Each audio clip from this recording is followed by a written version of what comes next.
નમસ્કાર મિત્રો, અમારા નવા વિડીયોમાં આપનું હાર્દિક સ્વાગત છે। બાળકનું ઘડતર। એક કપલ હતું જેના લગ્ન આશરે 13 વર્ષથી પણ વધુ સમય થઈ ગયો હતો। તેઓને સંતાનમાં એક છોકરો હતો અને ઘરમાં તેઓ બંને પતિ પત્ની એક છોકરો તેમજ છોકરાના દાદીમાં રહેતા હતા। એક દિવસની વાત છે, જ્યારે છોકરો શાળાએ જવા માટે તૈયાર થઈ રહ્યો હતો અને તેના મમ્મી તેને તૈયાર કરવામાં મદદ કરી રહ્યા હતા।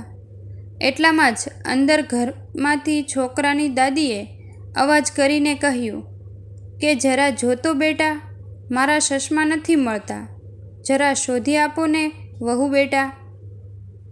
છોકરાની મમ્મીએ આ બધું સાંભળ્યું પરંતુ કશો જવાબ આપ્યો નહીં।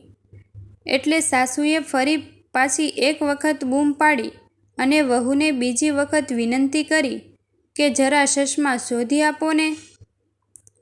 હવે વહુને થોડો ગુસ્સો આવી ગયો, એટલે છોકરાને તૈયાર કરતાં કરતાં એવામાં ધીમેથી જ વહુ બોલી કે કોઈ જાતનો કંઈ કામ ધંધો તો છે નહીં અને આ ડોશી આખો દિવસ બોલ બોલ જ કર્યા કરે છે।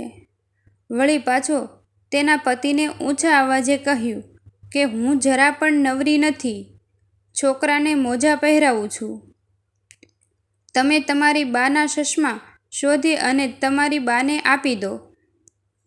આટલું સાંભળી દીકરાને પણ થોડો ગુસ્સો આવ્યો, પરંતુ એ કશું બોલ્યો નહીં।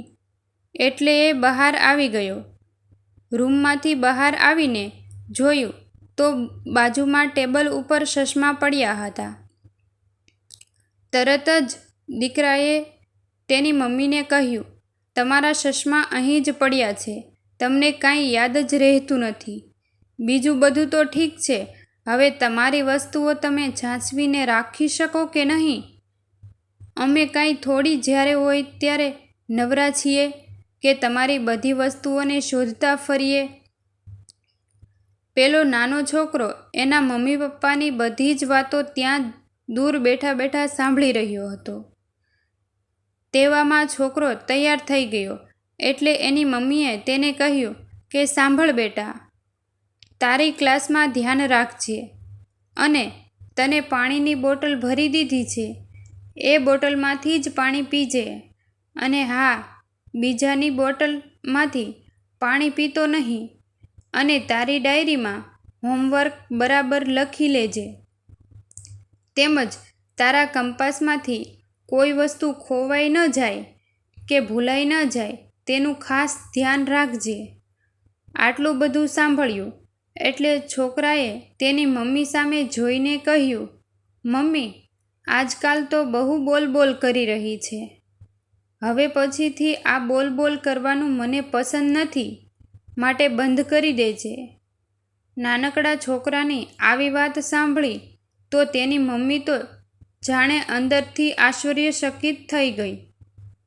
હજુ છોકરો સ્કૂલે નીકળતો હતો એવામાં તેના પપ્પાએ બૂમ પાડી કે બેટા, મારો મોબાઈલ નથી મળતો, તારા ધ્યાનમાં ક્યાંય મોબાઈલ જોયો છે તો મને કહે।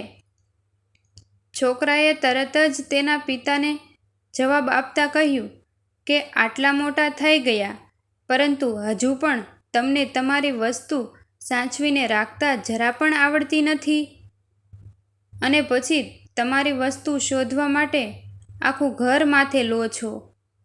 છોકરાએ તેના પિતાને પણ આવો જ જવાબ આપ્યો એટલે પિતા પણ તેનો જવાબ સાંભળીને એકદમ આશ્ચર્યચકિત થઈ ગયા। મમ્મી પણ ત્યાં જ ઊભી હતી। મમ્મીએ તરત જ તેના છોકરાને કહ્યું કે તને કંઈ ભાન છે કે તું શું બોલે છે? મા બાપ સાથે કઈ રીતે વાત કરવાની હોય તે નથી આવડતી કે શું? તને સ્કૂલમાંથી આવું શીખવવામાં આવે છે? મમ્મીએ ખીજાતા એક સાથે 2-3 સવાલ તો પૂછી લીધા, પરંતુ એ છોકરાએ તેના મમ્મી અને પપ્પા સામે જોઈને જવાબ આપતા કહ્યું કે માતા પિતા સાથે કઈ રીતે વાત કરવાની હોય એ હું નિશાળમાંથી નહીં પરંતુ આપણા ઘરમાંથી જ શીખી રહ્યો છું। માતા પિતાએ છોકરાનો જવાબ સાંભળ્યો તો તેઓ બંને આશ્ચર્યચકિત રહી ગયા અને બંનેને પોતાની ભૂલનો અહેસાસ થયો.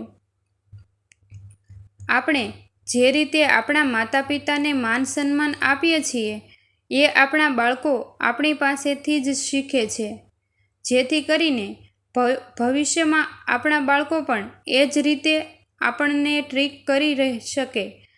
આ કદાચ એક સ્ટોરી પણ હોઈ શકે, પરંતુ આ વસ્તુ વાસ્તવિકતામાં પણ કોઈની સાથે પણ થઈ શકે, કારણ કે કોઈ પણ બાળકો નિશાળેથી જેટલું શીખે છે તેનાથી વધારે સમય તો તે ઘરે રહે છે. એટલે ઘરમાંથી પણ બાળકનું ઘડતર થાય છે. શાળાના વાતાવરણની સાથે સાથે ઘરનું વાતાવરણ બાળકના ઘડતરમાં ખૂબ જ મોટો ભાગ ભજવે છે. મિત્રો, આવા જ હૃદયસ્પર્શી અને સત્ય ઘટના તથા ઐતિહાસિક વિડીયો જોવા માટે અમારી ચેનલને લાઈક, શેર અને સબસ્ક્રાઈબ કરવાનું ભૂલશો નહીં. થેન્ક યુ મિત્રો.